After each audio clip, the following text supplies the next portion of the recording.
آنکھیں ایک نعمت ہے، انہیں بچائیے۔ ایک آدمی کا ایکسیڈنٹ ہوا، اس کی آنکھ کا پپوٹا کٹ گیا۔ اس کی ایک آنکھ پر پردہ تھا اور دوسری پر نہیں، جیسے مچھلی کی آنکھ ہوتی ہے۔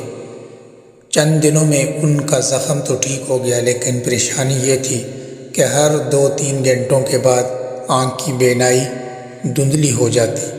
ڈاکٹر نے کہا ہوا میں مٹی کے چھوٹے چھوٹے ذرات ہوتے ہیں، وہ آنکھ پر جم جاتے ہیں، اس لیے آپ کو بار بار آنکھ دھونا پڑے گی۔ چنانچہ اسے ہر 2 گھنٹے کے بعد آنکھ دھونا پڑتی۔ آپ جانتے ہیں جب آدمی پانی میں زیادہ دیر نہائے یا کپڑے یا برتن دھوئے تو ہاتھ کیسے ہو جاتے ہیں، اس طرح جب وہ بار بار آنکھ کو دھونے لگے تو اس کے رخسار کے اوپر زخم سا بن گیا۔ اس کے بعد پانی لگنے سے انہیں جلن محسوس ہونے لگی۔ وہ پریشان تھے، ڈاکٹروں کو بتایا تو وہ کہنے لگے کہ ہم کچھ نہیں کر سکتے۔